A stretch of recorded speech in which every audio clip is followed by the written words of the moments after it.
Start कीजिए आचार्य जी। धन्वन्तरि समारम्भाम् जीवकाचार्य मध्यमाम् अस्मदाचार्य पर्यन्तां वन्दे गुरु परंपराम्।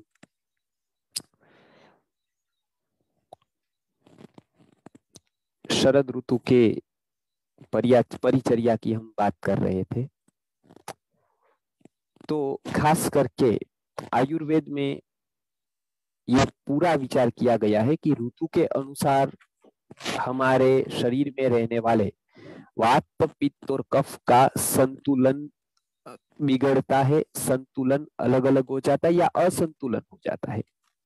तो उसके अनुसार क्या हम करें कौन सी ऋतु में, उसको एक बहुत महत्व की भूमिका में आयुर्वेद में रखा गया है। उसी को कहते हैं ऋतुचर्या। आप चाहो या न चाहो, काल यदि बदल रहा है तो काल से जुड़ा आपका शरीर भी बदल रहा है। आप कितनी भी कोशिश करो, काल के प्रभाव से नहीं कोई मुक्त हो पाया है, नहीं कोई हो पाता है। जैसे गर्मी में आम आते हैं, कितनी भी मेहनत के बाद वो ठंड में नहीं ही आते हैं। उसी तरह से कोई चीजें ठंड में आती है वो गर्मी में नहीं आती है। जैसे प्रकृति का एक सर्कल साइकिल चलती है सर। तो अभी वर्षा के बाद शरद ऋतु आती है, वो सितंबर में शुरू हो जाएगी। लगभग भारतवर्ष में 15 सितंबर से वो शुरू हो जाएगी और 1.5 से 2 महीना वो रहेगी, लगभग 2 महीना वो रहेगी। उसमें उसके 3 भाग होंगे। प्रथम भाग जो तीव्र ताप होगा उसमें, उसके बाद थोड़ा ठंड और फिर थोड़ा ताप आधा आधा होगा और फिर बाद में धीरे धीरे ठंड शुरू हो जाएगी। तो उसमें क्या क्या हमको करना है कि हम रोगों से बच सके। तो पहले ही मैंने बताया था कि इस ऋतु में क्या होता है, शरीर में क्या चेंजेस होते हैं। तो वो पूरा का पूरा खगोल से जुड़ा हुआ होता है। इस ऋतु में सूर्य है, बादल बहुत साफ हो जाते हैं, बारिश प्रायः धीरे धीरे चली जाती है। सूर्य बहुत तपने लगता है, सीधे किरण होते हैं और इससे हमारा पित्त प्रकोपित होता है। जो को वातावरण, जैसे अच्छा वातावरण मिले हमको और अच्छे वातावरण में रहे तो हमारे अंदर की अच्छाई बाहर आती है। वातावरण का एक प्रभाव होता है हमारे अंदर की अच्छाई, और बुरे वातावरण में रहे बुरे प्रभाव होती है। तब तक विपरीत वातावरण में वो अंदर रहता है। तो अभी बारिश थी और बहुत ही ठंडा वातावरण था, बहुत ही बादल थे। तो अंदर की जो गर्मी थी, अंदर का जो पित्त था वो संचित होता जाता था, वो बाहर नहीं निकल पाता था। तो वर्षा में संचित हुआ पित्त वो जैसे ही शरद ऋतु आई, उसको अनुकूल आई तो वो बाहर निकल जाता है। तो शरद ऋतु में हमारे जो अभी संचित हुआ पित्त है, जो वर्षा ऋतु में संचित होता है, जो संचित होता है वो अगली ऋतु में उसका प्रकोप होता है और उसके बाद उसका प्रशम होता है, शांत होता है। तो पहला है कि वो उसका संचय होना, अर्थात जमा होना, शरीर में वो जमा होता है। और उसके बाद वो प्रकोप होता है जब उसके अनुसार हम आहार विहार नहीं करते हैं तो, और उसके अनुसार हम आहार विहार करते हैं तो धीरे धीरे निकल जाता है, एकदम पित्त बाहर नहीं आ सकता है। तो इसके लिए हमको क्या क्या आहार विहार करने हैं वो मैं बताता हूँ। खास करके गरम सभी पदार्थ छोड़ दे, क्योंकि पित्त बढ़ाने वाले सभी पदार्थ होते हैं। तो गरम पदार्थ का इस ऋतु में सेवन नहीं करना है। गरम औषधियों का भी सेवन बहुत नहीं करना है। आपको सर्दी हो, खांसी हो, ऐसा हो तो गरम वस्तु ले सकते हैं, लेकिन बहुत गरम चीजों का सेवन नहीं करना है। फिर धूप में घूमना नहीं है। धूप में घूमना भी पड़े तो 11 से 5 बजे तक नहीं जाना है बाहर, या 12 से 5 बजे तक, 12 से 4 बजे तक निकलना नहीं है, क्योंकि उस समय मध्याह्न का ताप होता है, वो सबसे नुकसानदायक होता है। उसे सीधे हमारे ऊपर किरणें आती है तो नुकसान करती है। जाना भी पड़े तो कुछ ओढ़ कर, माथे पर कुछ रखकर उसको जाना है। तो ये आप खास याद रखिए शरद ऋतु की परिचर्या में। उसके बाद आयुर्वेद में बताए हैं 3 दोष, कफ पित्त वात। तीनों को समन करने के लिए एक एक क्रिया बताई है। इसके लिए हमारे यहाँ बताया है वमनम कफनाशाय वातनाशाय मर्दनम, वमनम कफनाशाय वातनाशाय मर्दनम, लंघनम ज्वरनाशाय पित्तनाशाय विरेचनम।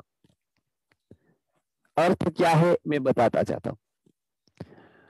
वमनम कफनाशाय, यदि कफ का प्रकोप हो तो वो जैसा वमन से निकलता है, उल्टी से निकल जाता है, वोमिटिंग से निकलता है, वो एक भी तरह से दूसरी तरह से नहीं निकलता है। इसके लिए आयुर्वेद में मदन फल वगैरह खिलाकर वमन नाम का एक कर्म पंचकर्म में किया जाता है। ये वमन मतलब उल्टी करना, वमन मतलब उल्टी करना, समझ गए आप। कभी आपको जहर भी चढ़ा हो तो वो जितना जल्दी उल्टी से निकलता है, मतलब वोमिटिंग से निकलता है, वो उतना दूसरे एक भी रास्ते से नहीं निकल पाता है। इसके लिए हमारे यहाँ ये बहुत सारी परंपराएं थी। उसमें जैसे हम मदन फल को बांधते थे हाथ पे जब शादी होती थी, क्यों? क्योंकि किसी को ईर्ष्या हो और कोई जहर दे दे तो तुरंत उसको मदन फल खिलाने से उसको वोमिटिंग हो जाएगी। आज भी विधि में वो मदन फल का उपयोग होता है, लेकिन वो क्यों है वो किसी को भी पता नहीं होता है। वो एक वो रूढ़ी है तो सब करते हैं, लेकिन क्यों करते हैं? तो आयुर्वेद में हर एक के पीछे एक एक एक, एक कारण है, एक एक एक, एक तर्क है। तो इस ऋतु में मूंगफली नहीं खानी है, मूंगफली आएगी लेकिन वो कच्ची होगी, इसके लिए पक्व होने देना है। वो आगे दीपावली के बाद आप सेवन कर सकते हैं, तब तक मूंगफली नहीं खानी है। हमको लगता है मूंगफली तो बहुत बड़ा प्रोटीन का स्रोत है तो अभी खा लेंगे हम, लेकिन अभी खाएंगे तो पित्त प्रकोपित होगा, इसके लिए मूंगफली नहीं खानी है। छाछ इस ऋतु में नहीं पीनी है, दही भी इस ऋतु में नहीं खाना है, और बहुत सारी चीजें ऐसी है जो पित्त का प्रकोप करती है वो इस ऋतु में नहीं लेनी है। धूप में घूमना, बहुत सारा काम करना, गर्म पानी का सेवन नहाने में नहीं करना है, गर्म पानी से इस ऋतु में नहाना नहीं है, नहीं तो भी पित्त प्रकोपित हो सकता है। पित्त प्रकोपित होता है तो क्या लक्षण होते हैं वो भी बताया है। क्या लक्षण होते हैं? चक्कर आना होता है, आंखों के प्रॉब्लम इसलिए होते हैं क्योंकि आंखों में आलोचक नाम का पित्त होता है, और उसको यदि पित्त प्रकोपित हो गया तो सबसे ज्यादा रोग आंखों के इस ऋतु में होते हैं। आंख का लाल हो जाना, पानी निकलना, कंजक्टिवाइटिस होना, ये सारे, आंख का दुखना, ये सारे रोग इस ऋतु में हो सकते हैं, होते हैं। तो ये एक पित्त। सिर का दर्द इस ऋतु में बहुत देखने को मिलता है, सिर घूमने लगता है, बहुत ही दर्द होने लगता है, जलन होने लगती है। तो इसके लिए इस ऋतु का आहार विहार आपको अवश्य जान लेना चाहिए, जैसे कि ये रोगों से आप बच सके। दूसरा, खास करके एक बुखार इस ऋतु में आता है। पित्त प्रकोपित होता है तो खास करके बुखार की सीजन आती है, और जहां जहां पर भी अभी ही कोरोना बढ़ा है वहां वहां पर वातावरण या तो वसंत जैसा होता है या शरद जैसा होता है। कोई भी महामारी में ये दो ऋतु का वातावरण बहुत ही मायने रखता है। आपने देखा कि पहले जब कोरोना यहाँ फैल गया तब यहाँ की वसंत ऋतु थी, और वसंत ऋतु के बाद कफ प्रकोपित होता गया तो एंड आते आते सब हॉस्पिटलें भर गई, क्योंकि कफ प्रकोपित हुआ था और उसके कारण हमने देखा उसका रूप।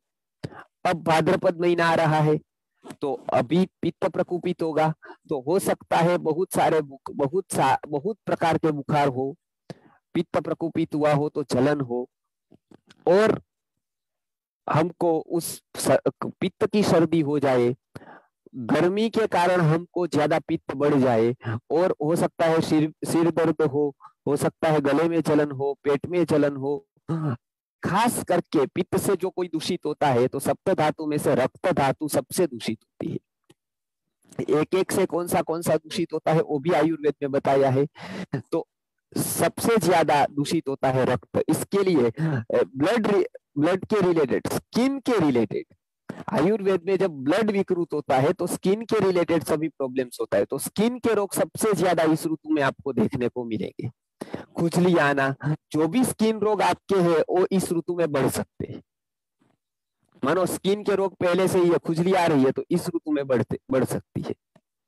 आपका कोई भी प्रकार का स्किन का रोग हो तो वो ये ऋतु में बढ़ सकता है। उसके लिए आयुर्वेद में पंचकर्म में एक बहुत अच्छी ट्रीटमेंट बताई है, उसका नाम है रक्त मोक्षण। रक्त मोक्षण से अशुद्ध लोही को, खून को निकाला जाता है। पंचकर्म में अभी यदि शरद ऋतु में कोई प्रक्रिया की जाती है तो है रक्त मोक्षण, रक्त को निकालने की क्रिया।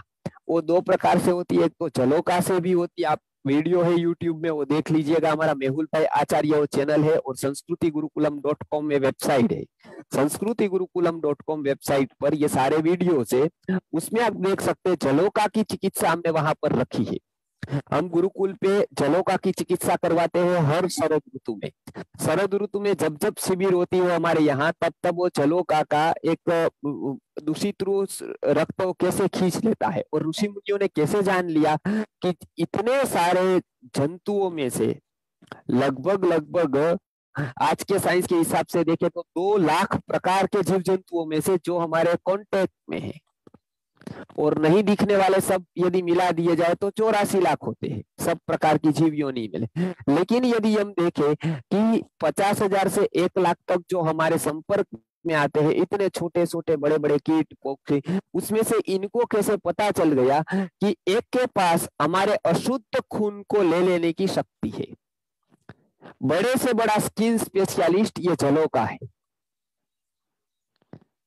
तो ये हमारा दूषित खून को ले लेता है, और वो दूषित खून को बाद में हम जब हल्दी डालते हैं तो वो जैसे ही उसने हल्दी खाई तो वो वोमिटिंग कर देता है, तो मरता नहीं है। मतलब हमारा खून पी लेता है, जो खराब खून है, दूषित खून है, दूषित ही ज्यादातर वो पीता है।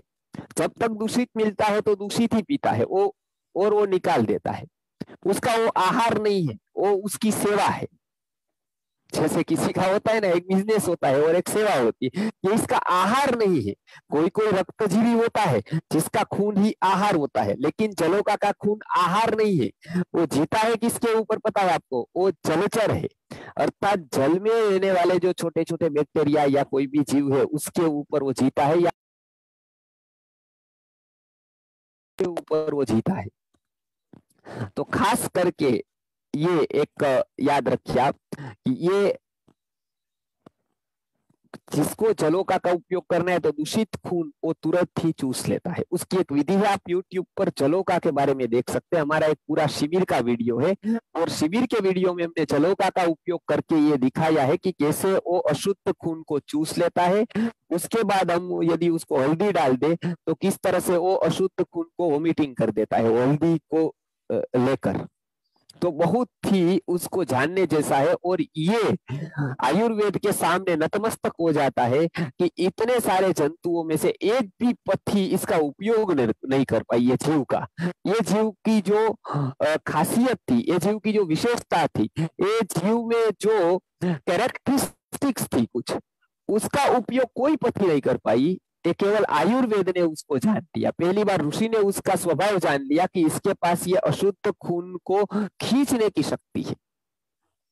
तो ये एक बहुत ही अच्छा कार्य होता है रक्त मोक्षण का। अलग अलग पद्धति से रक्त मोक्षण होता है, तो ये रक्त मोक्षण भी करा सकते यदि कोई स्किन का डिसीज है तो। मिर्ची है, इमली है, तेल है, किसी भी प्रकार की खटाई है, ये इस ऋतु में बंद कर देनी है। तेल का भी उपयोग इस ऋतु में कम से कम करना है। घी का उपयोग और दूध का उपयोग इस ऋतु में ज्यादा करना है। सबसे ज्यादा श्रेष्ठ घी भाद्रपद का ही घी होता है, हमारे यहाँ भी गया है, बनता है। तो वो भाद्रपद महीने का ही घी सबसे श्रेष्ठ होता है, क्योंकि वो मॉइस्चर वातावरण में से चला जाता है, और घी तो मॉइस्चर का ही भय होता है, तो वो चला जाता है, आकाश स्वच्छ हो जाता है। तो वो भी अगस्त्य उदय के बाद, पहले के काल पे ऐसा था औषधि बनानी है तो अगस्त्य का उदय होता है आकाश में। अब आजकल तो पता ही नहीं होता है लोगों को, लेकिन वो भाद्रपद कृष्ण त्रयोदशी के बाद होता है, और उसके बाद घी बनाने की प्रोसेस शुरू होती है। तो एक एक एक एक के पीछे कौन सी वस्तु कब बनाई जाती है तो सर्वश्रेष्ठ बनेगी। अचार कभी भी अभी बनाए तो बिगड़ सकता है, लेकिन गर्मी में बनाए तो बिगड़ेगा। तो इसके लिए अभी ये शरद ऋतु में खास ध्यान रखें। सर्दी आपको हुई है तो वो पहले देख ले कि वो गर्मी के कारण भी सर्दी होती है। अभी का आने वाला बुखार पित्त प्रकोप से आता है, इसके लिए जो पिछले बार की कोरोना की ट्रीटमेंट थी उससे थोड़ी अलग ये कोरोना की ट्रीटमेंट होगी। अभी मानो किसी को कोरोना हो जाए, किसी को बुखार हो जाए, तो थोड़ी अलग होगी, वो ध्यान में रखना पड़ेगा। एलोपैथी में तो कभी भी बुखार आए पैरासीटामोल चलती है, कभी भी कुछ आए तो एक ही दवाई होती है जो 12 महीने बुखार आए उसमें चलती है। आयुर्वेद में ऋतु के हिसाब से उसका अलग अलग हो जाता है। दूसरी बात है क्या, वमनम कफनाशाय, वमनम कफनाशाय वातनाशाय मर्दनम। यदि वात का शमन करना है तो मर्दन जैसी एक भी क्रिया नहीं है। कफ के लिए वमन बताया है, वात के लिए मसाज बताया है, अभ्यंग बताया है मतलब मसाज करना बताया है, और पित्तनाशाय, विरेचन और शयन ये दो पित्त का नाश करते हैं। इसमें विरेचन बताया है कि विरेचन अर्थात क्या, तो विरेचन अर्थात कोई भी प्रकार की औषधि लेकर पेट को साफ करना, पेट के साथ साफ करने के साथ साथ ऐसी औषधि ली जाती है जो हमारे पित्त का भी विरेचन कर देती है, उसको मल मार्ग से निकाल देती है। जैसे कफ रहता है वो लंग्स में से सीधा सीधा ओरली निकलता है मुंह से, उसी तरह से गुदा मार्ग से सीधा पित्त का विरेचन हो जाता है। तो ये विरेचन के लिए हरड़ सबसे श्रेष्ठ औषधि है। आयुर्वेद में बहुत औषधियों के दोष और गुण दोनों बताए हैं, लेकिन हरितकी को, हरड़ को बहुत ऊंची औषधियों में स्थान मिला है। आयुर्वेद में हरड़ के बारे में ऐसा बताया गया है कि हरितकी पथ्या नाम, जितने भी मनुष्य जीवन के उपकार करने वाले हैं उसमें से बहुत ही अग्रगण्य स्थान पर हरितकी को रखा गया है। इसके लिए माता से भी किसी को ज्यादा स्थान दिया हो आयुर्वेद ने तो हरितकी को हरड़ को दिया है। यस्य नास्ति गृहे माता तस्य माता हरितकी। हरितकी का बहुत मतलब हरड़ का इस ऋतु में सेवन बहुत ही लाभप्रद होगा, क्योंकि हरितकी से विरेचन होता है। हरड़ का पाउडर, इसके लिए हम सेवाकीय रूप में हरड़ के पाउडर का हम इस बार प्रचार करते हैं, केवल 10-20 रुपए में ही उसका एक पैकेट सबको पहुंचाते हैं। और इस ऋतु में हरड़ का सेवन आप पूरा का पूरा करेंगे, मतलब पूरी शरद ऋतु हरड़ का सेवन करेंगे। रात को 1 चम्मच ले लिया या सुबह 1 चम्मच ले लिया पानी के साथ, तो बहुत ही लाभदायक होगा। या हनी के साथ ले सकते हैं, गर्म पानी के साथ ले थोड़ा ठंडा या थोड़ा गुनगुना पानी के साथ ले सकते, तो उससे विरेचन होगा और पेट की सफाई हो जाएगी। तो ये पित्त के ऊपर बहुत ही अच्छा होगा विरेचन। तो ये विरेचन जो होता है वो पित्त का नाश करता है, और लंघन होता है वो बुखार का नाश करता है। कभी आपको बुखार आ जाए तो सबसे उपवास करना है, कुछ भी नहीं खाना, ये सबसे पहली चिकित्सा है आयुर्वेद की। कि बुखार आ जाए तो पहला ही खाना बंद कर देना है, क्योंकि जठराग्नि बंद हो गई है।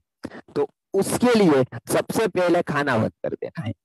जठराग्नि प्रदीप्त करने के उपाय करने हैं। उबालकर ठंडा किया हुआ पानी, उसमें से 6 औषधियां होती है जो षडंग कहते हैं, वो हमारे जल शुद्धि गुण में भी है, तो उसको डालकर पानी पिएंगे तो पानी जन्य रोग इस ऋतु में नहीं होंगे। ज्यादातर पानी से होने वाले रोग भी इस ऋतु में हो सकते हैं, तो इसके लिए उससे बचना जरूरी होता है।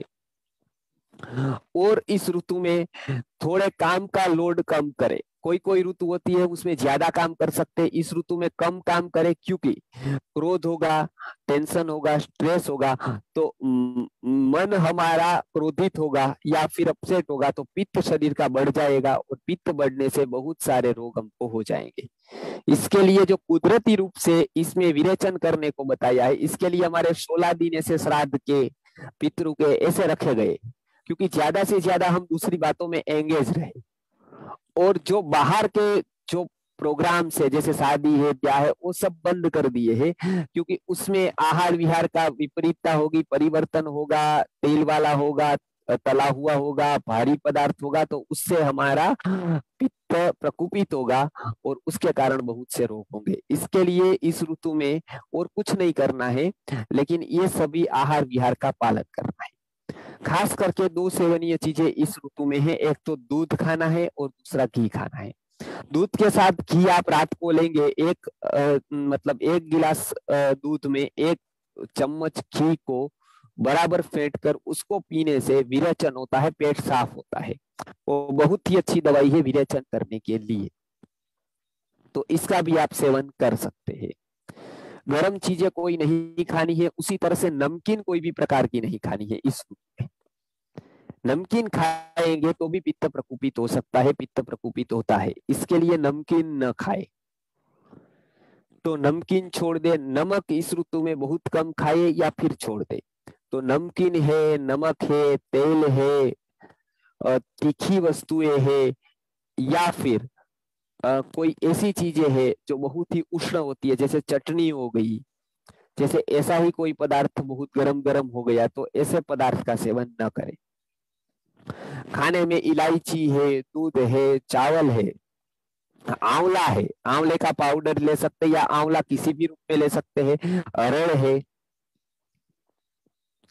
या किस जो मुनक्का आता है जिसको हम काली द्राक्ष कहते हैं मुनक्का, तो मुनक्का का भी सेवन कर सकते हैं। उस तरह से आप इस ऋतु के ठंडे आहार विहार कर सकते हैं, जिससे पित्त प्रकोपित न हो और हम पित्त के रोगों से बच सके। कभी बुखार आ जाए तो घबराना नहीं है। बुखार आ जाए तो शरद ऋतु में बुखार के लिए एक नियम बताया है, पहले 2 दिन से 3 दिन गर्म जल के ऊपर, मुख्य पानी के ऊपर केवल रहना है, उसको कुछ भी भोजन नहीं करना है। बहुत भूख लगे तो मुरमुरा है, लाजा है, ऐसा हल्का भोजन कर सकते हैं, मुख का पानी है ऐसा ले सकते हैं, लेकिन भारी भोजन नहीं करना है। ऐसे तो दूध पीना है, लेकिन बुखार आ जाए तो दूध नहीं पीना है। फिर धीरे धीरे चौथे दिन, जैसे सुदर्शन घनवटी है, बहुत अच्छी औषधि है इस ऋतु की, सुदर्शन घनवटी है, और सारी जो बुखार के लिए दवाई आती है उसका आप सेवन कर सकते हैं। तो इसको 3 से 5 दिन में कोई भी प्रकार का बुखार, या मैक्सिमम 7 से 10 दिन में कोई भी प्रकार का बुखार इस ऋतु में ठीक होता है। यह ऋतु ही रोग की ऋतु है, इसके लिए और ऋतु से ज्यादा संभालना इस ऋतु में है। इसके लिए आयुर्वेद में कहा जाता है कि रोगों को जन्म कौन देती है, तो रोगों को जन्म देने वाली है वो शरद ऋतु है। रोगाणाम शारदी माता, रोगों को जन्म देने वाली जो ऋतु है वो शरद ऋतु है, रोगाणाम शारदी माता। फिर हुए ये यदि कोई भी प्रकार के रोग, तो उसका पोषण करने वाली ऋतु वसंत ऋतु होती है। इसके लिए पिता च कुसुमाकर, पिता कुसुमाकर अर्थात वसंत है। फिर यमद्रंष्ट्रा स्वसा प्रोक्ता, बीच के 15 दिन जो आएंगे वो स्वसुर की तरह होंगे। तो 15 दिन पे हम देखेंगे, दीपावली के 15 दिन जो बाद के होते हैं उसमें भी रोग होने की संभावना होती है। फिर कहते हैं हितभूत मितभूक रिपुहु, अर्थात हम हितकारक और मितकारक प्रमाण में खाएंगे, कम खाएंगे और समय से खाएंगे और गर्म खाएंगे, तो वो आप रोग के विरोध में कार्य कर रहे हो, आपको रोग नहीं होगा।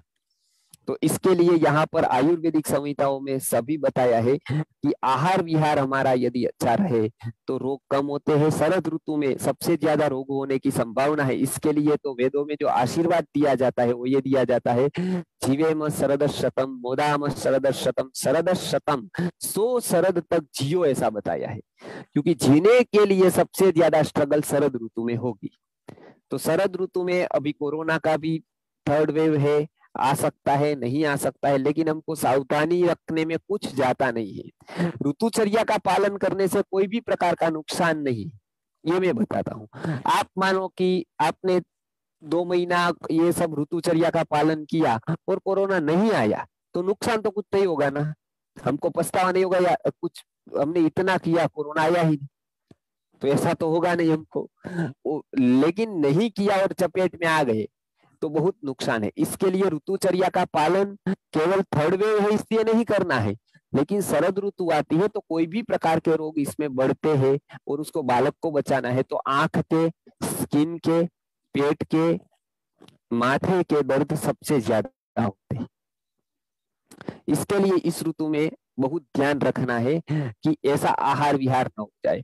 और एक बचना है वो खास है, वो है विरुद्ध आहार से बचना है। क्या है विरुद्ध आहार, उसका हम पूरा का पूरा अगले बार देखने वाले हैं कि विरुद्ध आहार क्या होता है। बहुत सारी बातें विरुद्ध आहार के ऊपर है। अगला सेशन शुक्रवार का हमारा विरुद्ध आहार के ऊपर, और इसी तरह से हम एक एक सेशन एक आयुर्वेद के टॉपिक पर लेते जाएंगे, तो वो आसान रहेगा। या तो फिर मैं मंगलवार को भी ले सकता हूँ। तो विरुद्ध आहार का सेशन हम एक बार रखेंगे प्लानिंग करके। तो ये विरुद्ध आहार क्या है वो समझेंगे तो मात्र और मात्र आयुर्वेद ने ही ये बताया है, पहली बार आहार का निरीक्षण करके, संपूर्ण जगत के आहार का निरीक्षण करके बताया है कि कोई आहार और कोई आहार, दो आहार है, दोनों अच्छे हैं, लेकिन दोनों एक दूसरे यदि शरीर में एक साथ गए तो उसका यदि पचन एक साथ हुआ तो बहुत सारी विकृतियां निर्माण होती है। तो यह विरुद्ध आहार का कंसेप्ट पहली और अंतिम बार आयुर्वेद ने दिया है। पहली बार भी आयुर्वेद ने दिया और उसके बाद कोई भी पति ने नहीं बताया। तो इस ऋतु में तो खास विरुद्ध आहार का सेवन न करें, उसका आप ध्यान रखें। विरुद्ध आहार आप अगली बार जान लीजिएगा कि क्या होता है विरुद्ध आहार। तो इसको ध्यान में रखते हुए शरद ऋतु की परिचर्या इतनी बताई है। खास करके आयुर्वेद में बताया गया है कि इस ऋतु में मध्यम भोजन करना है, अति भरपेट भोजन नहीं करना है, मध्यम भोजन करना है और आहार और विहार अपने ठीक रखने हैं। शरद पूर्णिमा जब आएगी तब शरद पूर्णिमा में चांदनी में घूमना, चांदनी का सेवन करना, चांदनी में पोहा खाना, या पित्त शामक क्रियाएं इसी ऋतु में होती है, क्योंकि रात्रि में चांदनी जो होती है रात की वो पित्त शामक होती है, परम पित्त शामक उसको बताई गई है। इसके लिए चांद के त्योहार इस ऋतु में, शरद ऋतु में ही रखे गए हैं। तो ये बहुत महत्वपूर्ण है कि आयुर्वेद की परिचर्या को हम जान ले, उसको देख ले और हम सेवन कर सके। खास करके शक्ति टिकाने के लिए इस ऋतु में आम्लकी रसायनम टेबलेट का सेवन करें, क्योंकि ये जो काल है वो शक्ति क्षय का काल होता है। सूरज पूरा तपता है तो हमारे शरीर में से पूरा रस निकल महसूस होती है, सुस्ती लगती है। तो इसके लिए आयुर्वेद में एक औषधि बताई है, वो है आम्लकी रसायनम। आम्लकी रसायनम का आप सेवन नियमित रूप से इस ऋतु में तो कम से कम करते हैं, कर सकते हैं जी। तो ये इतना मुझे कहना था। आगे जाकर कोई भी प्रकार की बीमारी यदि फैलती है तो आयुर्वेद में मैंने पहले ही सेशन में बता दिया था कि कोई भी प्रकार की बीमारी जब फैली हो तो उसमें कुछ कुछ बातें जो आयुर्वेद ने बताई है वो आप स्मरण रखें। उसमें महामारी कोई भी प्रकार की फैले, घबराए नहीं, आयुर्वेद के शरण में हुए सिद्धांतों को ध्यान में रखते हुए यदि चिकित्सा करेंगे तो बहुत ही लाभ आपको होगा। इसके लिए कोई भी प्रकार की बीमारी आ जाए तो घबराए नहीं, आयुर्वेद के पास उसका समाधान है। और ऐसे बहुत रिजल्ट हमने पिछली बार भी कोरोना में लिए थे और इस बार भी जो शरद ऋतु आती है तो उसमें उसके परिणाम मिल सकते हैं। आपके बेटे बेटी जो भी छोटे बच्चे हैं उसको हो जाए तो घबराने की कोई जरूरत नहीं है, धीरे धीरे उसके आहार के ऊपर ध्यान दीजिए। तो पूरा का पूरा बच्चों का भी आहार आप लिख लीजिए कि शरद ऋतु में बच्चों को क्या क्या नहीं देना है। गर्म कोई भी चीज नहीं देनी है, फल अभी कोई नहीं देने हैं, फल में तेज तत्व ज्यादा होता है तो बहुत सारे फल पित्त का प्रकोप करते हैं, इसके लिए फल कम से कम दे अभी इस ऋतु में। दूध और घी उसको दे इस ऋतु में, छाछ और दही न दे, तेल उसको न दे इस ऋतु में। तेल मतलब तेल से तली हुई चीजें भी आ गई, वो भी इस ऋतु में न दे। इस ऋतु में बाहर न निकले, 12 से 5 बजे तक निकलना पड़े तो सर पर कुछ डालकर ही बाहर निकले। तो ये सब शरद ऋतु की परिचर्या का आप ध्यान रखें तो आसानी होगी। पहले 15 दिन बहुत ही तीव्र ताप होता है, उसके बाद धीरे धीरे कम होता जाता है। अगस्त्य उदय के बाद थोड़ा थोड़ा ताप कम होता जाता है और उसके बाद नवरात्रि शुरू होती है तो मिक्स वातावरण हो जाता है। उसके बाद दीपावली आती जाती है तो ठंड प्रायः उसके बाद शुरू हो जाती है। ये 3 पार्ट में शरद ऋतु होती है। तो इसके ऊपर किसी को कोई प्रश्न है? बहुत लोगों के प्रश्न है तो आप पूछ सकते। बहुत लोगों ने प्रश्न कुछ कुछ पूछे थे तो आप इसको अभी मुझे पूछ सकते हैं। तो एक एक एक एक के प्रश्न को लगभग 3-4 प्रश्न हम ले सकते हैं। अभी 20 मिनट है हमारे पास जी। ओके आचार्य जी। तो ये जी शर्मा जी, कोई प्रश्न है तो बताइए, इसी सेशन के संबंधित है तो बताइए आप जी। इस सेशन से संबंधित प्रश्न है किसी के तो बता सकते हैं जी। आप आचार्य जी हैंड रेज करें तो आपको। आचार्य जी प्रणाम।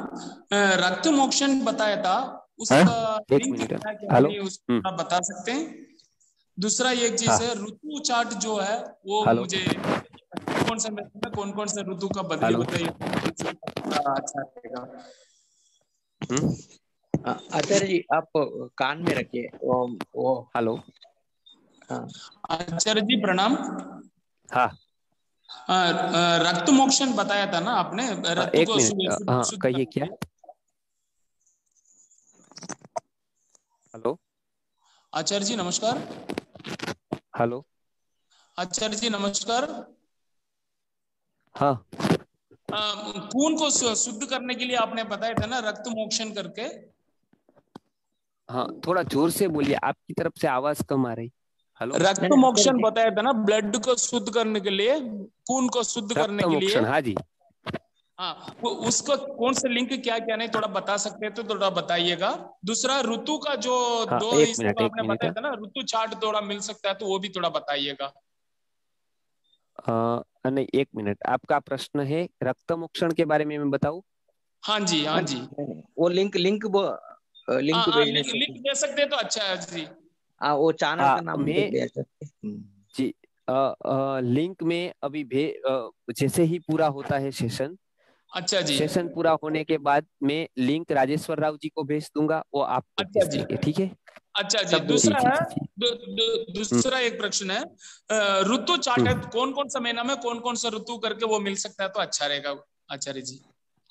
नहीं, उसका बहुत बड़ी बात है, मतलब वो आप जो अच्छा कह जी। रहे हैं ना, अच्छा तो जी। उसके लिए आपको समझना पड़ेगा, तो ये मैं ले लूंगा। उसके बाद एक एक आयुर्वेद के वर्ग में मैं चार्ट एक देता जाऊंगा। जैसे एक हो अच्छा अच्छा। गया कि शरद अच्छा ऋतु जी। का चार्ट, तो शरद ऋतु का चार्ट मैं आपको दे दूंगा, अभी है उसका।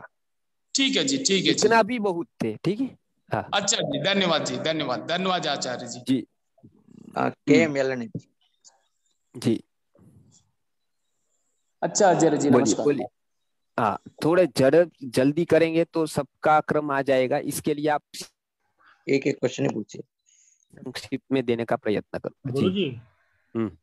हाँ जी, मेरा सवाल ये है कि जैसे पानी उबालते हैं तो पानी में अगर ज्यादा टीडीएस हो तो वो टीडीएस कम कैसे करें? क्योंकि हाँ हाँ थोड़ी थोड़ी हाँ। जगह पे क्या होता है कि टीडीएस ज्यादा होता है तो तो वो उसको जैसे। कपड़े से छान ले। अच्छा।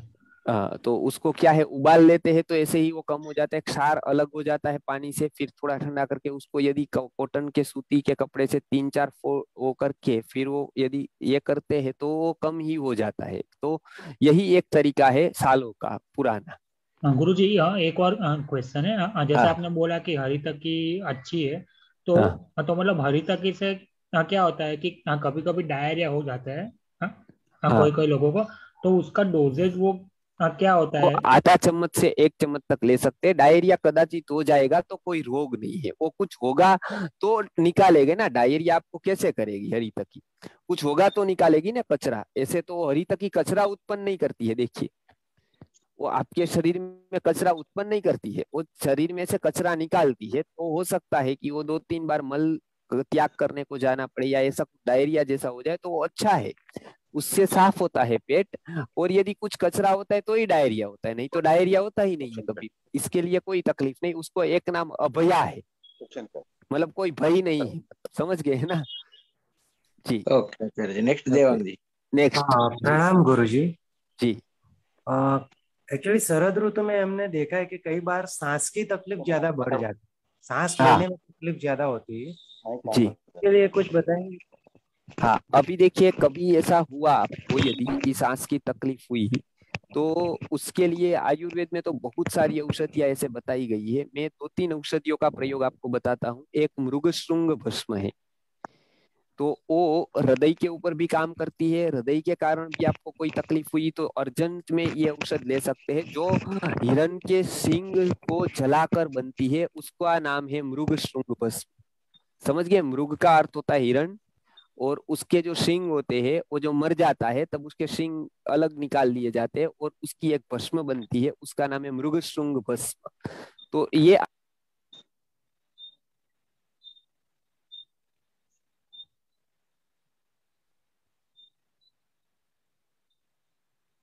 आचार्य जी म्यूट हो गए।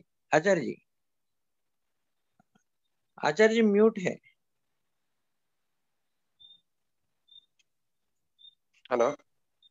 आचार्य जी म्यूट है, लास्ट 1 मिनट के से म्यूट नाता है। जोड़ा, हमारा पीपल के साथ नाता जोड़ा गया था कि हम उसका उपयोग कर सके। तो उसके पर्ण को चटनी बनाकर आप 4-5 बार भाद्रपद महीने में ले सकते हैं, अर्थात शरद ऋतु में ले सकते हैं जी। तो इसकी आचार्य सांस की या जी कोई समस्या नहीं होगी जी। क्या रिपीट कीजिए आचार्य जी, 1 मिनट 1.5 मिनट्स का जो है म्यूट हो गया था, वो आप बोले थे वो सुनाई नहीं दिया आचार्य जी।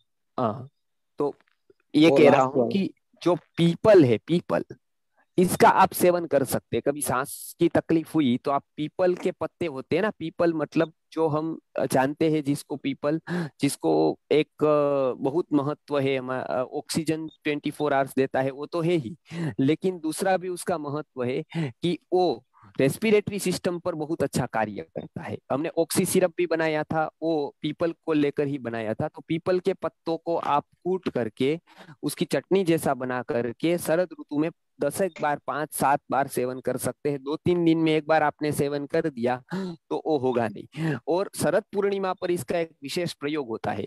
किसी को भी अस्थमा हो और सांस की कोई तकलीफ हो तो ये 30 से 50% तक वो एक ही डोज में कम हो जाती है। उसमें भी पीपल की ऐसी छोटी छोटी उसकी शाखा का भाग काम आता है और एक औषधि बनती है जिसको खीर के साथ खिलानी होती है। हम ये प्रयोग यहाँ करते हैं और शरद ऋतु में, इस शरद ऋतु में सबको सिखा देंगे ताकि हर एक जगह पर। और ये प्रयोग करने के लिए वाराणसी में बहुत दूर दूर से 3-3 दिन ट्रेन का प्रवास करके लोग एक आश्रम में आते थे। वो आश्रम में वो खीर खिलाते थे और दूसरे दिन उसको अस्थमा का, दम का, सांसों की कोई भी प्रॉब्लम दूर होता था तो लोग आते थे। गुरुजी ने क्या किया, उन्होंने बताया कि आप यहाँ तक आने की जरूरत नहीं है, आप इस तरह से पीपल का ये प्रयोग करो।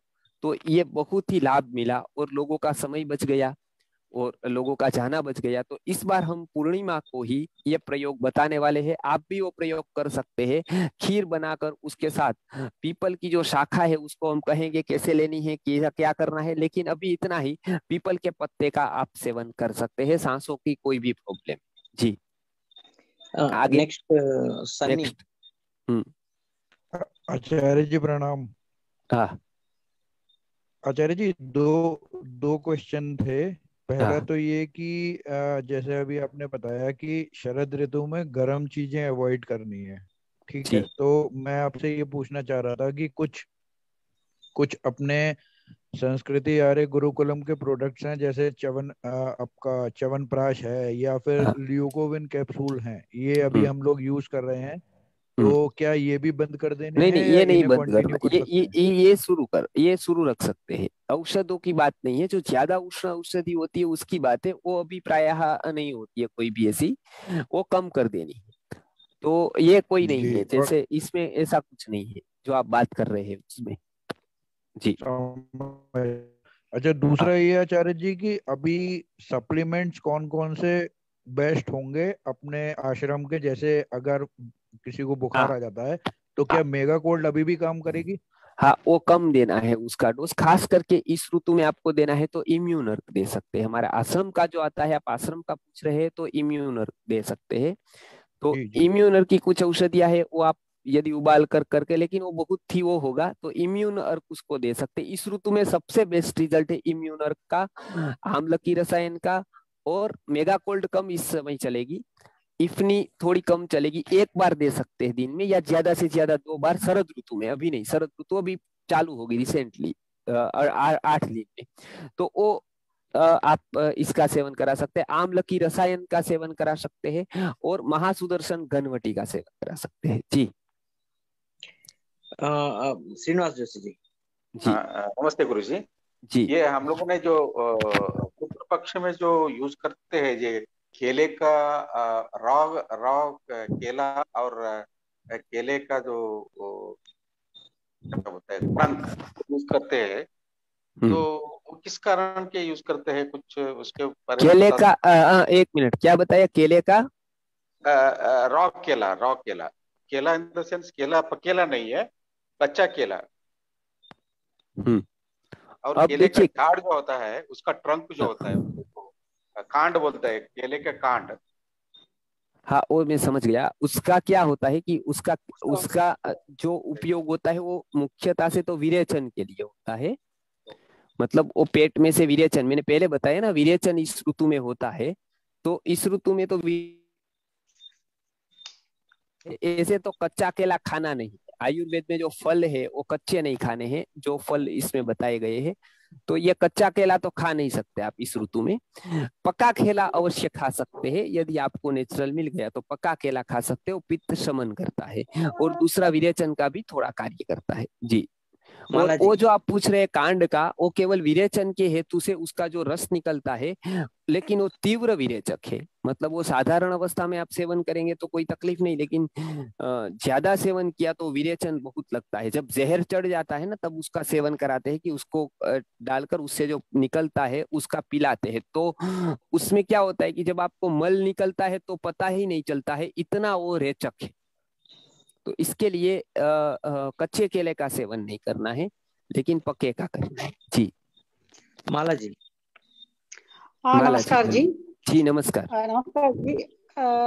पिछले सेशन में आप बोले थे कि मेंस्ट्रुएशन साइकिल टाइम पे स्नान नहीं करना है महिला को। समझ गई वो। क्या वो लोग तो पिता ऑलरेडी हाई हो तो स्नान कर सकते हैं ना? पिता तो ऑलरेडी हाई है, ज्यादा है, मेंस्ट्रुएशन साइकिल पे और भी टेम्परेचर ज्यादा होगा ना, इसलिए स्नान कर सकते हैं। वो दोनों पित्त का अलग अलग वस्तु है, एक प्राकृतिक रूप है, एक वैकृतिक रूप है। एक जो होता है वो पित्त हाई होना, वो आपको शरीर से जो मेंस्ट्रुअल साइकिल है उसको ठीक करने के लिए या मेंसिस को निकालने के लिए वो शरीर को उष्णता चाहिए, वो उष्णता शरीर जनरेट करता है। तो उस समय की जो चर्या है वो अलग वस्तु होती है और ऋतुचर्या अलग होती है।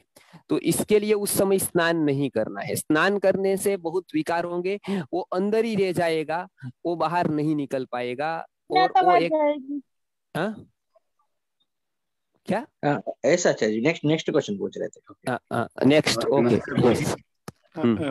गुरुजी प्रणाम।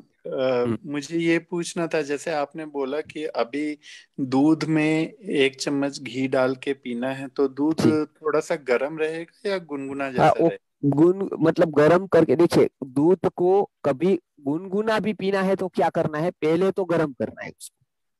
पहले जब तक वो उबले नहीं तब तक उसको गर्म करना है। केवल ऐसा नहीं पीना है गुनगुना करके।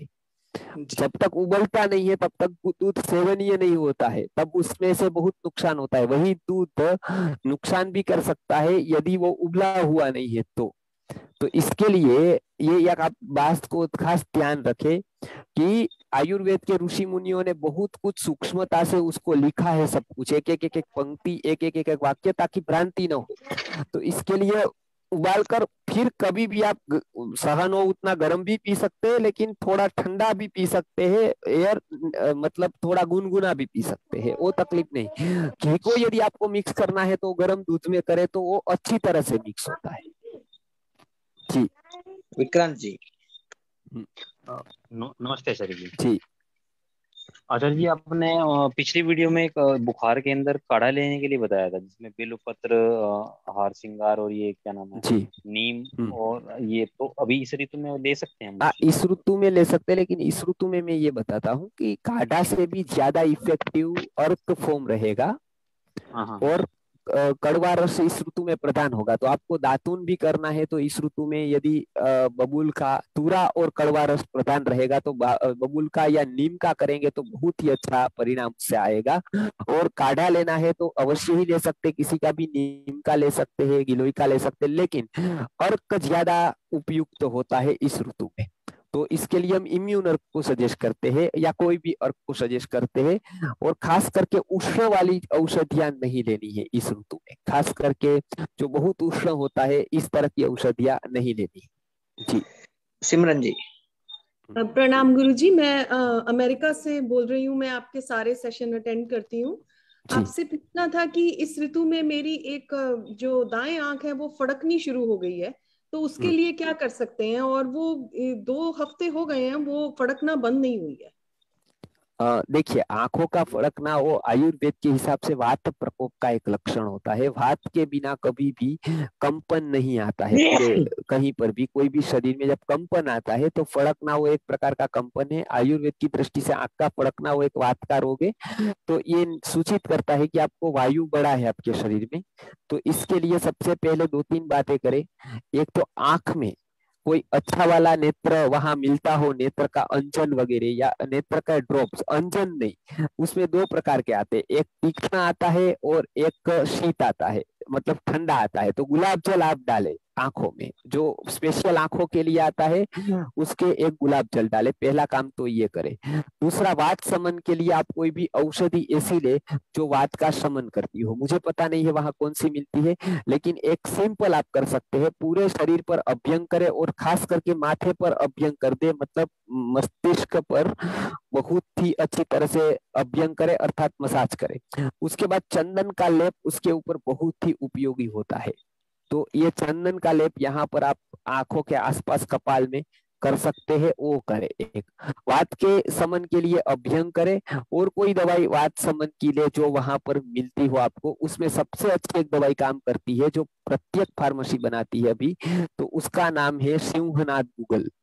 तो सिंहनाद गूगल वो बहुत अच्छी औषधि है, उसका आप सेवन करेंगे, या एरंड तेल का कुछ नहीं मिला तो कैस्टर ऑयल का आप सेवन नियमित कर दीजिए। किसी को यदि पक्षाघात भी होने वाला हो अर्थात पैरालिसिस भी होने वाला हो, और वो व्यक्ति यदि 10-15 दिन पहले कैस्टर ऑयल का सेवन कर दे तो वो बच सकता है उससे। तो कैस्टर ऑयल का सेवन आप 1-2 चम्मच रोज कर दीजिए, ताकि वो बहुत ही वात का अनुलोमक होता है।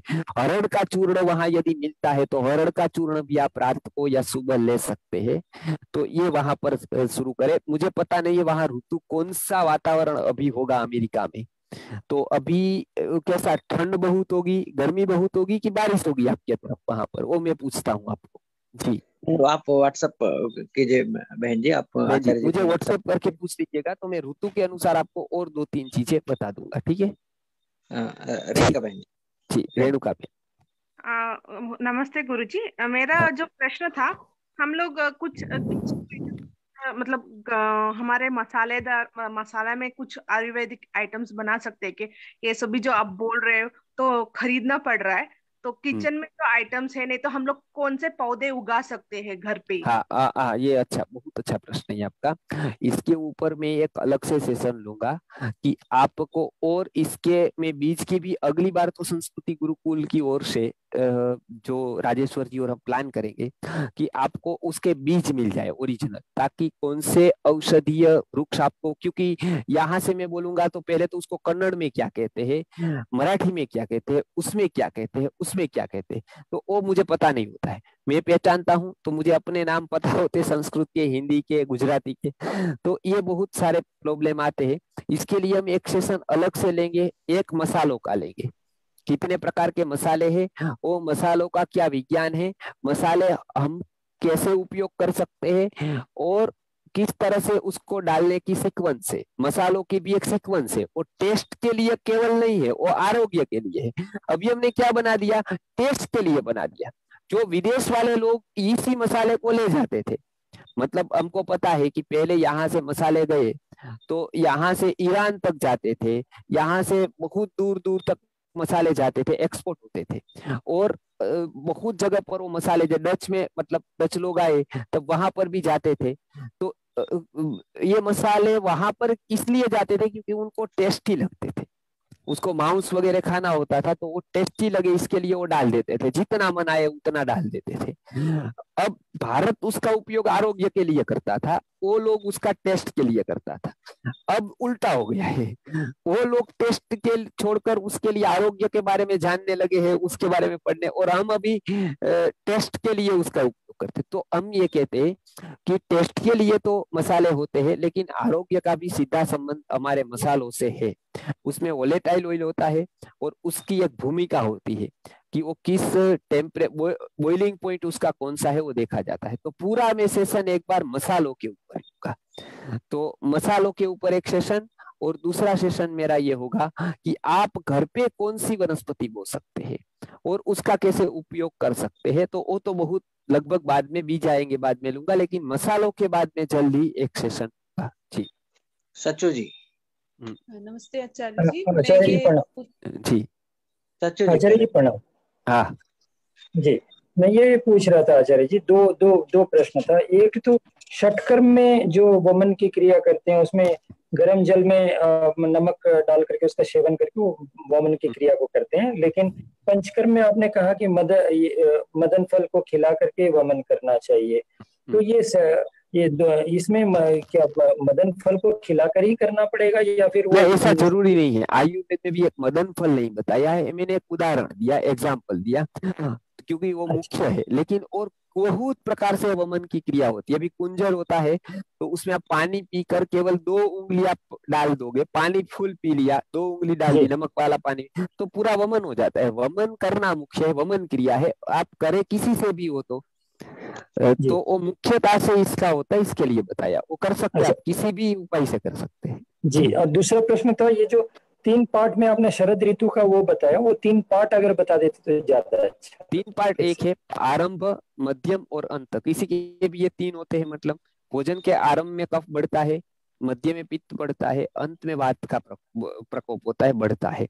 तो भोजन का ऐसी स्थिति है, एक भोजन की क्रिया आधे घंटे तक 1 घंटे तक चलती है कांस्टेंट, तो उसमें भी ये तीनों बढ़ते हैं अमुक टाइम पर और घटते हैं। उसी तरह से शरद ऋतु का एक सरीखा वातावरण नहीं रहता है। जैसे पहले तीव्र ताप पड़ता है, शरद ऋतु आते आते धीरे धीरे धीरे धीरे ठंडक होने लगती है, मतलब मध्यम हो जाता है। और दीपावली के बाद ठंड ज्यादा गर्मी कम ऐसा होता जाता है। दिन में गर्मी रात में ठंड ऐसा हो जाता है। फिर आधा दिन ठंड, आधा दिन ताप, आधा दिन ठंडक। तो इसके लिए पूरे के पूरी शरद ऋतु में एक सा वातावरण नहीं रहता है। तो उसमें बार बार उसका क्या होता है, पहले ताप तीव्र होगा तो पहले जो पित्त का प्रकोप होता है वो पहले दिनों में, पहले 15 दिनों में होगा। इसके लिए पहले 15 दिन जो है भाद्रपद महीने के, वो संभालने जैसे होते हैं। उसके बाद धीरे धीरे कम होता जाता है ताप और शरद पूर्णिमा आ जाती है, तो इसके बाद थोड़ा थोड़ा कम होता जाता है। इसके लिए पहले 15 दिन और उसके बाद के 15-20 दिन और उसके बाद के फिर 20 दिन। उस तरह से हमने 3 ऋतु का विभाग, ऋतु के ही 3 विभाग किए हैं। समझ गए ना आप? जी। नेक्स्ट सच्चू जी। प्रणाम गुरुजी। मैं ये पूछना चाहती हूँ कि जैसे ये जो ऋतु शरद ऋतु शुरू हो रही है, तो इसमें एक ऐसा काढ़ा जो हम बच्चों को या बड़े बुजुर्ग सभी ले सकें पूरा शरद ऋतु, वो बताइए प्लीज। जी, अभी देखिए, पूरी शरद ऋतु आप ले सके ऐसा काढ़ा कि आपकी इम्यूनिटी को भी वो अच्छा रहे, तो 3-4 चीजों का आप उसका सेवन कर सकते हैं अभी के रोग को देखकर और अभी की ऋतु को देखकर, मतलब शरद ऋतु को। तो कड़वा रस इसमें प्रधान होता है। इसके लिए आपके यहाँ वो मिलेगा, तो आप 3-4 चीजें उसमें उपयोग कर सकते हैं। एक तो है हमारा नीम।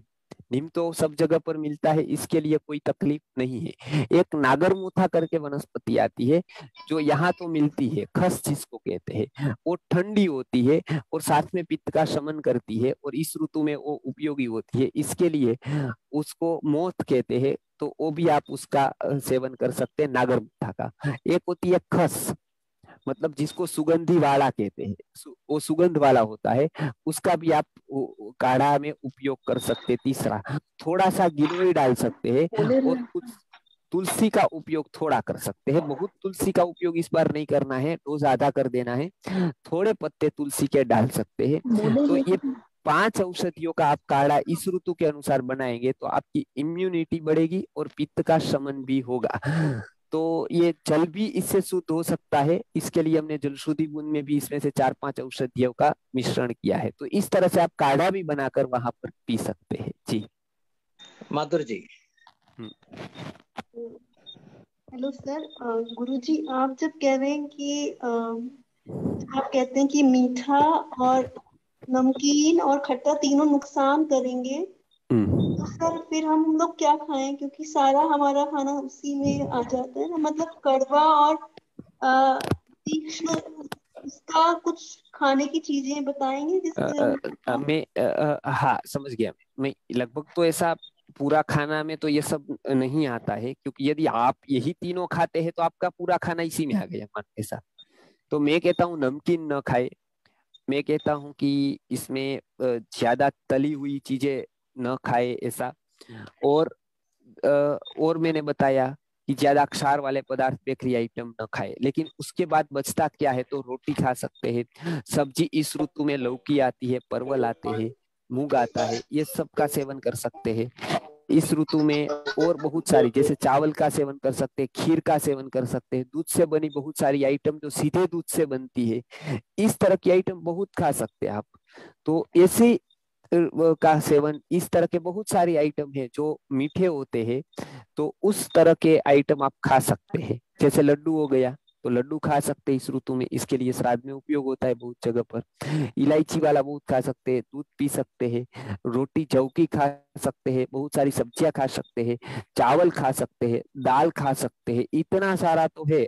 तो बहुत सारे पदार्थ ऐसे हैं जो खाने को बचते हैं। और आयुर्वेद लिखने वाले को तो बचाना है, सबको मार नहीं देना है, इसके लिए वो ऐसा ही लिखेंगे जो हम छोड़ सकते हैं। अब हम नहीं छोड़ सकते हो तो हमारी कमजोरी है, इसके लिए ये याद रखना है। बहुत सारी वस्तु ऐसी होती है जो अपथ्य सेवन से होती है, वो आप मानिए कि वो बहुत ही रोगों का कारण बन जाती है, बड़े बड़े का। तो इसके लिए ये अवश्य ही हमारे शरीर का ध्यान हमको रखना है, इसके लिए थोड़ा संयम ध्यान रखना है खाने के ऊपर। जी सुनील जी। हाँ नमस्ते गुरुजी। मेरा प्रश्न ये है कि ये शरद ऋतु में कौन कौन सी सब्जियां नहीं खानी चाहिए? जैसे कि गिल के तुरई, वो ऐसा बोलते हैं कि ये ऋतु में नहीं खाना चाहिए। जो पित्त को बढ़ाती हो, जैसे ये आपने तुरई बताई, वो तुरई नहीं खानी है। जैसे टिंडी आती हो, टिंडी नहीं खानी है, समझ गए। बैंगन आता है, बैंगन नहीं खाना है, समझ गए। टमाटर कम कर देना है बहुत ही। तो और जितने भी आपकी तीखी होती है, जो आप बहुत तीखा खाने के लिए जो ठंड में उपयोग करते हैं, जैसे लहसुन हो गया, जैसे पलांडू या प्याज हो गया, ऐसी तीखी वस्तुएं आपको इस ऋतु में बिल्कुल छोड़ देनी। तो बैंगन हो गया, जैसे तुरई हो गई, जैसे एक ये अपना ये लहसुन हो गया, प्याज हो गया, ऐसी सारी चीजें हैं जो आपको ठंड की ऋतु में मिलती है, वो अभी नहीं खानी है, क्योंकि अभी 12 महीना सब सब्जियां मिलती है। इसके लिए कंफ्यूजन होता है कौन सी खाए कौन सी ना खाए, तो ये सारी चीजें छोड़ देनी। जी चंदन जी। जी हाँ नमस्ते आचार्य जी। जी मेरे मदर को आर्थराइटिस का प्रॉब्लम है, तो मतलब उनके बारे में क्या कर सकते हैं, कुछ बता पाएंगे? वो कल हम बात करेंगे, वो पर्सनल बात है। सेशन की रिलेटेड प्रश्न भी करेंगे कल 3 से 5 बजे तक। आप मुझे व्हाट्सएप कर सकते हैं, कॉल कर सकते हैं, तो मैं उसमें आपको बताऊंगा। ठीक है। तृप्ति जी। नमस्ते गुरुजी। गुरुजी मेरा क्वेश्चन ये था कि आपने वीडियो शेयर करने वाले थे धूप, शरद ऋतु के लिए जो धूप घर पे आप मैं समझ गया। एक आप मेरी चैनल लिख दीजिए, मेहुल भाई आचार्य करके चैनल है, उसमें धूप लिखेंगे तो धूप के वीडियोस होंगे आयुर्वेदिक परिचर्या में, तो वो आप ढूंढकर देख लीजिए। क्योंकि मुझे काम बहुत होते, तो वो आप थोड़ा देख लीजिए, है हमारी चैनल पर है धूप का वीडियो। जी सुखविंदर सिंह जी। जी ये 2-3 दिन से भी जिस तरह हमारे घुटनों में दर्द होने लगी है अभी, सैर वगैरह कर, मौसम का क्या इफेक्ट है? अच्छा, मतलब आपका ये प्रश्न है कि अभी के दर्द को नहीं, मौसम का इफेक्ट अभी ये होता है। गुड़िया मेरी बॉक्सिंग में है, अब वो स्टेट बॉक्सिंग में जाके आई है, तो नहीं समझा नहीं। हाँ वो समझ गया। अभी बारिश का मौसम है, बारिश का मौसम होने से वात का प्रकोप होता है, वो आपको पता है। तो वात बढ़ता है, तो वात बढ़ता है तो कोई भी प्रकार का दर्द इस समय हो सकता है। इसके लिए वो वायु के कारण हुआ है, तो वो वायु का सेवन, वायु को दूर करे ऐसे पदार्थों का सेवन चालू करे, ऐसी क्रियाओं करे। तो क्रियाएं कौन सी है? मसाज बहुत अच्छा है। दूसरा जो जो जो जो वायु का नाश करते हैं, एरंड तेल है उसको खाने का शुरू करे। ऐसी ऐसी जो जी चीजें है उसका आप सेवन चालू कर देंगे तो वो अच्छा होगा। वो बहुत तकलीफ वाली बात नहीं है, वो दुखता है तो मिट जाता है, वो वायु के प्रकोप के कारण होता है जी। उसको बड़ी बीमारी नहीं है, कोई पेन होना ये बड़ी बीमारी नहीं है, वो केवल एक प्रकोप का लक्षण होता है, उसको दूर कर देंगे, वो एक लक्षण है, बाकी ये बीमारी नहीं है जी। राजश्री जी। प्रणाम आचार्य जी। जी क्या इस मौसम में ज्वार बाजरा खा सकते हैं? आप बाजरा नहीं खा सकते, ज्वार खा सकते हैं। अच्छा, और आपने जो बताया जैसे मूंगफली और दही मूंगफली और दही नहीं खाना चाहिए और दूध घी वगैरह खाना चाहिए, तो वो सब हर एक के लिए लागू होता है या मतलब हर प्रकृति के लोगों के लिए लागू होती है ये बात? प्रायः हर प्रकृति के लिए है, जिसको मतलब ये ऋतु ऐसी है कि यहाँ पर आप ऐसा करेंगे तो हर एक प्रकृति वाले को लाभ होगा। खाएगा तो नुकसान कोई प्रकृति वाले को कम होगा, किसी को ज्यादा होगा, लेकिन खाना नहीं है, ये ऋतु का ही नियम है, इसके लिए सब पर लागू है ये जी। नेक्स्ट रिजू जी। गुरु जी मेरा क्वेश्चन है कि आपने जो हरड़ बताया वो कौन सी लेनी है, छोटी या बड़ी? और नंबर 2 क्वेश्चन, क्या इस ऋतु में हम गाय का मूत्र ले सकते हैं? नहीं, गाय का मूत्र मैंने पहले बताया जो उष्ण तीक्ष्ण औषधियां है वो, तो गाय का मूत्र तीक्ष्ण है, तो गाय का दूध अभी सेवन करना है तो मूत्र नहीं करना है। तो मूत्र इस ऋतु में न ले, अर्क भी इस ऋतु में न ले, और वो तीक्ष्ण होता है, उष्ण होता है, इसके लिए उसका मना किया गया है। तीक्ष्ण उष्ण औषधियां कम ले या बंद कर दे। कोई औषध चल रहा है आपका फेशियल, तो भी उसको आप सवेरे सवेरे ले ले, दोपहर और उसके बाद सेवन न करें, एक बार और या 2 बार सेवन करें, कम मात्रा में सेवन करें। तो ये एक गाय का मूत्र वगैरह नहीं लेना है। दूसरा क्या प्रश्न था आपका? नहीं आचार्य जी की क्वेश्चन है, ठीक है, बहुत लोग है तो कोई नहीं, अनम्यूट भी टाइम पे नहीं। हाँ ओके, गव्य सिद्ध जयदेव जी।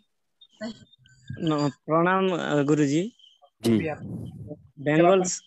बंगाल में कब शुरू होगा इस पे शरद ऋतु? बस उसी समय पर होगा शायद। और दूसरा क्वेश्चन था एक, मतलब वो सफेद दाग होता है ना, उसमें जलोका का प्रयोग कर सकते हैं क्या? नहीं, सफेद दाग के लिए जलोका नहीं है। अच्छा जी। ल्यूकेडर्मा जिसको कहते हैं उसकी चिकित्सा अलग है, वो आप मुझे व्हाट्सएप पर पूछेगा, मैं पूरी समझाऊंगा पूरी चिकित्सा।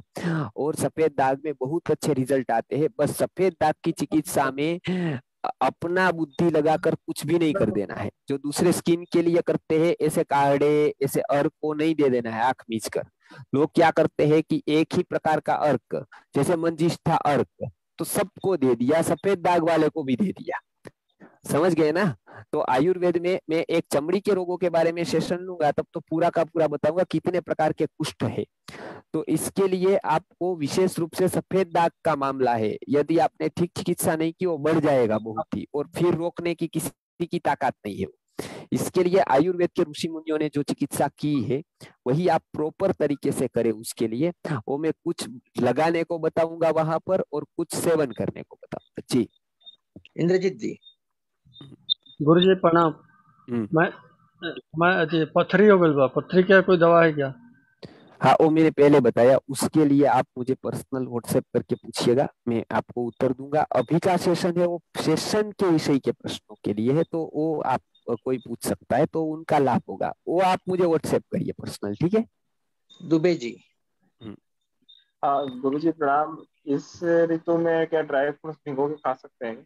नहीं, ड्राई फ्रूट्स गुरु होते हैं प्रायः ड्राई फ्रूट्स, तो एक द्राक्ष खा सकते हैं जो मुनक्का कहते हैं जिसको, और किशमिश कहते हैं, लेकिन उसके अलावा और सारे ड्राई फ्रूट्स भारी होने के कारण नहीं खा सकते हैं। ज्यादा से ज्यादा अंजीर का सेवन आप कर सकते हैं, खजूर का सेवन कर सकते हैं, बाकी के ड्राई फ्रूट्स न खाए जी। कौशिक जी। गुरु जी सादर प्रणाम जी। त्रिफला के बारे में जानकारी चाहिए। त्रिफला 1, 2, 3 के अनुपात में लेना चाहिए, सम में लेना चाहिए? दोनों पार्ट है आयुर्वेद में, तो आपका कौन सा रोग है, किस लिए आप त्रिफला का सेवन करते हैं, 1, 2, 3 पर भी ले सकते हैं आप, वो भी बहुत ही उत्तम है, और सम मात्रा में भी जो सेवन कर सकते हैं उसका, तो दोनों पार्ट है, दोनों की रीत है, तो दोनों में आप सेवन कर सकते हैं। अभी शरद ऋतु में ज्यादा 1, 2, 3 वाला चलेगा, इसके लिए अभी की बात कर रहे हैं तो 1, 2, 3 वाला जी। आचार्य 10 हो रहे हैं। हाँ, तो अभी पूरा करते हैं, अगली बार हम मिलते हैं, ठीक है? थोड़ा रहने देते हैं ताकि फिर से लोग जुड़े। ओके, बहुत बहुत धन्यवाद। कल जो है हमारा आयुर्वेद सेशन है, उसमें आप सब लोग जुड़ जाइए और मैक्सिमम लोगों को फॉरवर्ड कीजिए, तो मिलके हम लोग स्वस्थ भारत बनाएंगे। तो बहुत बहुत धन्यवाद। Thank you Acharya ji, thank you Singupur Shiv Prasad ji, सब पार्टिसिपेंट्स को बहुत बहुत धन्यवाद। कल रात को 9 बजे हम लोग मिल रहे, टाइम पे जुड़िए। बहुत लोग 9:30 9:20 तो अपना जो है टाइम अलग अलग टाइम्स में जुड़ रहे हैं, तो थोड़ा सा डिसिप्लिन, हम लोग भी डिसिप्लिन रहेंगे, बच्चों को भी सिखाएंगे डिसिप्लिन में। तो हम लोग आचरण नहीं करने से प्रचार नहीं कर पाएंगे लोग बच्चों को। तो प्लीज आप टाइम पे जुड़िए। आचार्य जी का भी खुशी आनंद होगा, आचार्य जी का भी, आप सब लोग जुड़ने से। बहुत बहुत धन्यवाद आचार्य जी, बहुत बहुत।